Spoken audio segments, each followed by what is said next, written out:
Hi friends, welcome to our channel. TNPSC group 2 mains 2025ல real டைமில் exam hall அப்போது நம்மளுடைய ஆஸ்பிரன்ஸ் ஃபேஸ் பண்ண டிஃபிகல்ட்டிஸ் இஷ்யூஸ் என்ன அப்படிங்கிறது தான் இந்த வீடியோவில் நம்ம பார்க்க போகிறோம். கொஷின் பேப்பரை நம்ம வாங்கின உடனே நம்பர் ஆஃப் பேஜஸை பார்த்து நிறைய பேர் இன்டிமிடேட் ஆகிட்டாங்க. எப்படி இதை கம்ப்ளீட் பண்ண போகிறோம் அப்படிங்கிற ப்ரெஷரும் ஆட் ஆகிடுச்சு. அதே மாதிரி 10 மார்க்ஸ்க்கு கொஷினுக்கு நம்மளுக்கு ஆப்ஷன்ஸ் கிடையாது except ancient Tamil society. So 10 mark கொஷின்ஸை நம்ம வேகமாக 9th கொஷின் வரைக்கும் எழுதிட்டு வந்தவங்க 10th கொஷினும் அப்படியே எடுத்து எழுத ஆரம்பிச்சிட்டாங்க. ஆக்சுவலாக 10th இருந்து அடுத்து வர 5 கொஷின்ஸில் நம்ம எனி 3 எழுதுனா போதும். ஸோ நம்ம கண்டினியூஸாக எழுதின பழக்கம் 9th கொஷின் வரைக்கும் ஃபஸ்ட்லேருந்து 9th கொஷின் வரைக்கும் எழுதின பழக்கத்தில் அப்படியே 10th கொஷினும் எழுதிட்டாங்க நிறைய பேர். அதுக்கப்புறம் தான் இன்னும் பெட்டரான கொஷின்ஸ் இருக்கே பின்னாடி அப்படிங்கிற ஒரு ரியலைசேஷனுக்கே வந்திருக்காங்க. எழுதந்து அடிக்க முடியாது இல்லைங்களா? பிகாஸ் நம்மளுக்கு முடிக்கிறதே பெரிய சாதனை. அதில் நம்ம எப்படி எழுதந்து அடிக்க முடியும்? ஸோ அதனால் அந்த கொஷின் சூஸ் பண்ணோம் அப்படின்ற கான்செப்ட்டு மறந்துருச்சு. ஸ்ட்ரைக் ஆகலை பேனிக்கில். நம்மளுக்கு 15 நிமிஷம் முன்னாடி கொஷின் பேப்பர் குடுக்குறாங்க இல்லையா? Question answer booklet. அப்போ நம்மளுடைய முக்கியமான வேலையே கன்டினியூஸா நம்ம எழுதுற கம்பல்சரி கொஷின்ஸை எழுத தான் போறோம்.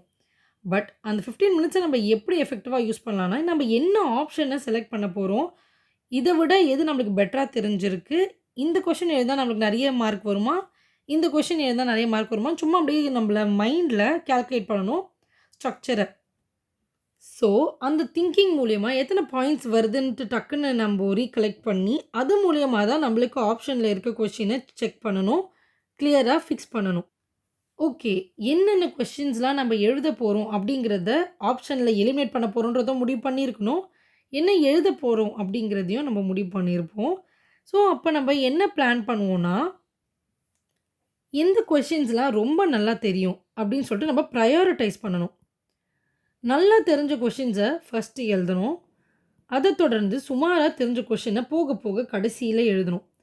ஏன்னா, நம்ம கடைசியில ஆட்டோமேட்டிக்காவே ஸ்க்ரிபிள் பண்ண ஆரம்பிச்சுருவோம். கொஞ்சம் ஸ்பேஸ் விட்டு எழுத ஆரம்பிச்சுருவோம். இஃப் அட் ஆல் பழகாதவங்களுக்கு சொல்றேன்.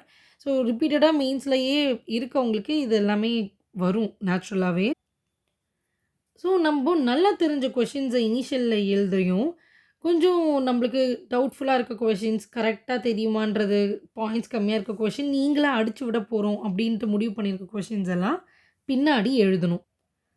இது இந்த 15 மினிட்ஸ்லயே நீங்க டிசைட் பண்ணியிருக்கணும். என்னலாம் டிசைட் பண்ணியிருக்கணும், ஃபர்ஸ்ட்டு ஆப்ஷன்ல என்ன செலக்ட் பண்ண போறீங்கன்னு டிசைட் பண்ணியிருக்கணும். அதோடைய பிரையாரிட்டி என்ன? என்ன ஆர்டர்ல நம்ம எழுத போறோம் அப்டிங்கிறதையும் நம்ம டிசைட் பண்ணியிருக்கணும். ஒரு சில நேரத்தில எழுதுறப்போ ஆஸ்பிரண்ட்ஸ் என்ன ஆயிருக்காங்க, நம்ம ஸ்பீடா முடிக்கணும் அப்படின்ற ஒரு ஆர்வத்திலயும், ஒரு வேகத்திலயும் நம்ம ரேண்டமா எழுதி முடிக்கிறது. ஸ்பீடா எழுதி முடிக்கணும் அப்படின்ற ஃபோக்கஸ்லயே கொஞ்சம் கன்டென்ட்ட மிஸ் பண்ணிர்றது. ஸோ கொஞ்சம் கன்டென்ட்ட மிஸ் பண்ணா பிரச்சனை இல்ல. பட் ஸ்பீடா எழுதி முடிக்கணும் அப்படின்றத மட்டுமே ப்ரையாரிடைஸ் பண்ணி, நம்ம கன்டென்ட்ட பெருசா குடுக்காம இருந்தோம்னால, நம்ம பேப்பர் முடிச்சாலுமே அது பிரயோஜனம் இல்லாம போயிடும். ஸோ, ஒரு டீசென்ட் லெவலுக்கு கன்டென்ட் குடுத்து நம்ம எழுதணும்னா, நம்ம மைண்ட்ஃபுல் ரைட்டிங் அந்த கொஸ்டினுக்கு நம்ம என்ன அட்ரஸ் பண்ண போறோம்? என்ன எழுத போறோம்? என்னலாம் எழுதணும்? அப்படின்றத ஒரு ஸ்ட்ரக்சர் உங்க கண் முன்னாடி வந்துரணும். அத நோக்கியே தான் உங்களுடைய ரைட்டிங் இருக்கணும். நம்ப முடிச்சிடுறோம் அப்படின்றத மட்டுமே மைண்ட்ல வச்சு நம்போ ஸ்க்ரிபிள் பண்ணி முடிக்காம, நம்ப கொஞ்சம் மைண்ட்ஃபுல்லா எழுதணும். நிறுத்தி. நிறுத்தி எழுதுறதுக்கு டைம் இல்ல. பட் என்னன்னா, நம்மளுடைய தாட் ப்ராசஸ்ல வந்து ஸ்டாக்னேஷன் இருக்கக்கூடாது. முடிக்கணும் அப்படின்றத மட்டும் ஃபோக்கஸ் பண்ணி எழுதக்கூடாது. அதுக்கு ரெலவென்ட்டான ஃபேக்ட்ஸ், கன்டென்ட், டேட்டா ஏதாவது இருந்து குடுத்து சப்ளிமெண்ட் பண்ண முடியுமா அப்படின்னு சொல்லிட்டு நம்ம மைண்ட்ல அசஸ் பண்ணி, அதையும் இன்கார்ப்பரேட் பண்ணி எழுதுறதுக்கு தான் நம்ம ட்ரை பண்ணணும். பிகாஸ் பேப்பர் முடிச்சவங்களுக்கு எல்லாருக்குமே சர்வீஸ் வந்துருதான்னா, அப்படி கிடையாது. பேப்பர் முடிச்சால் சர்வீஸ் வந்துரும் அப்படிங்கிறது கிடையாதுங்க. ஸோ நம்ம மைண்ட்ஃபுல்லா நம்ம கன்டென்ட்டோட எழுதியிருந்தால் தான் நம்மளுக்கு ரிசல்ட் வரும். ஓகே எனக்கு சுமாரான கன்டென்ட் கூட ஓகே. பட் நம்ப வந்து கன்டென்ட்டே இல்லாம நம்ம முடிக்கணுன்ற பெர்ஸ்பெக்டிவ்ல நம்ம முடிச்சோம்னா, அது வந்து சரியா வராதுங்க.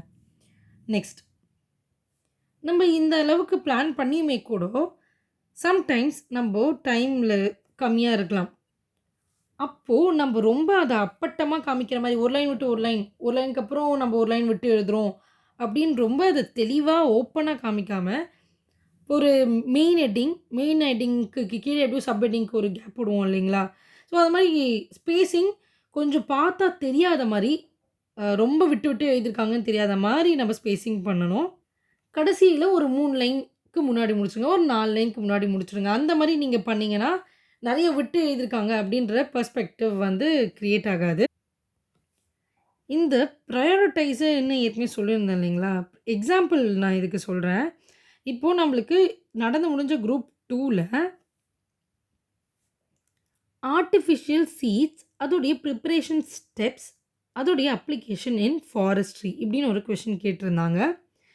நீங்க ஒரு bio student or agri student உங்களுக்கு கண்டிப்பா தெரியும்னா, இது உங்களுக்கு பெஸ்ட் கொஸ்டினா இருக்கும். சப்போஸ் இப்போ உங்களுக்கு மெத்தட்ஸ் ஆஃப் ப்ரிப்பரேஷன்லாம் ஸ்டாட்டிக். அது வந்து தெரிஞ்சு கரெக்ட்டா எழுதினா தான் அதுக்கு வந்து நல்ல மார்க் வரும். இப்போ அந்த மெத்தட்ஸ் ஆஃப் ப்ரிப்பரேஷன் ஸோ இப்போ what is artificial seed, methods of preparation and its use in forestry அப்படின்னு இருக்கு. ஸோ தெரிஞ்சிருக்கவங்க இந்த கொஸ்டின வந்து முன்னாடியே எழுதலாம். மெத்தட் தெரியாது, நம்மளுக்கு கொஞ்சம் நம்ம இத மேட்ச் பண்ணணும் அப்படின்னு நெனைக்கிறவங்க, இந்த கொஸ்டின ஆர்ட்டிஃபிஷியல் சீட்னாலே என்னன்னு தெரியல, நம்ம கொஞ்சம் ட்ரை தான் பண்ண போறோம் அப்படின்னு யோசிச்சிருந்தாலுமே, இந்த கொஸ்டின தான் லாஸ்ட் கொஸ்டினா நம்ம எழுதணும். இதுக்கு முன்னாடி கன்ஃபார்மா இருக்க கொஸ்டின்ஸ தான் நம்ம பிரையாரிடைஸ் பண்ணி எழுதணும்.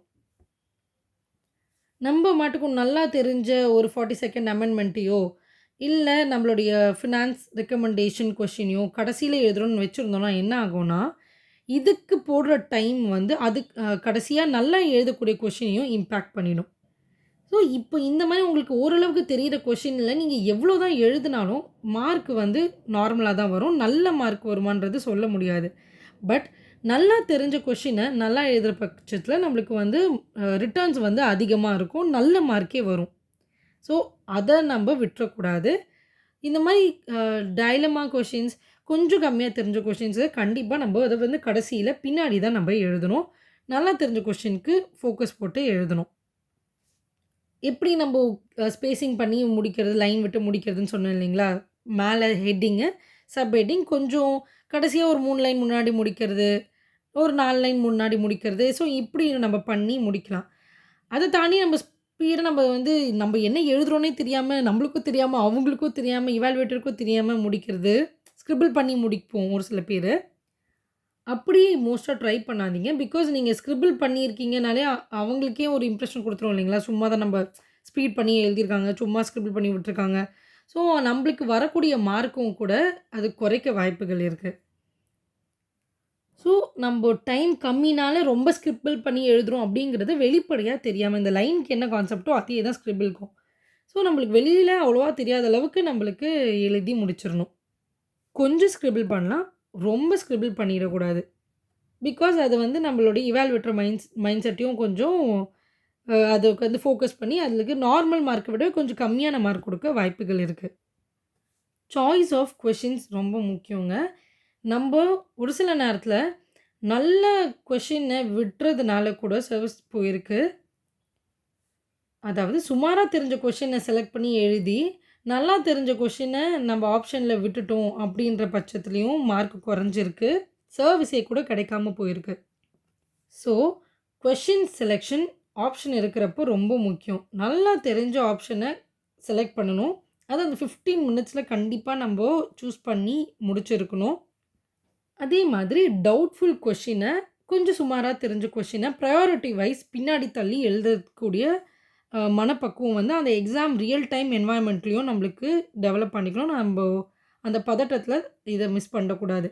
இத நம்ம பண்ணோம்னா, கண்டிப்பா நம்மளுடைய ஸ்கோர் இன்னுமே கூட கூடும். அதுல எந்த மாற்றமும் கிடையாது. ஸோ, இதுதான் ரியல் டைம் சினாரியோல ஃபேஸ் பண்ண இஷ்யூஸ்லாம் எனக்கு ஞாபகம் இருக்கு.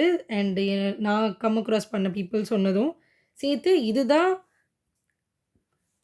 ரியல் டைம் இஷ்யூஸா நெறைய பேர் பண்ணியிருந்தாங்க மிஸ்டேக்ஸு. உங்களுக்கு வேற ஏதாவது ரியல் டைம்ல இஷ்யூ ஃபேஸ் ஆச்சா? அப்படிங்கிறத கண்டிப்பா நீங்க வந்து கமெண்ட்ல சொல்லுங்க. நம்மளுடைய ஃபெலோ ஆஸ்பிரண்ட்ஸ்க்கும் தெரிஞ்சு பயன்பெறட்டும். அவங்களும் நெக்ஸ்ட் டைம் வந்து ரியல் டைம் சினாரியோல இந்த மாரி மிஸ்டேக்ஸ வந்து அவாய்ட் பண்றதுக்கு ஒரு யூஸ்ஃபுல்லா இருக்கும். Okay guys, that's all for this video. Thank you.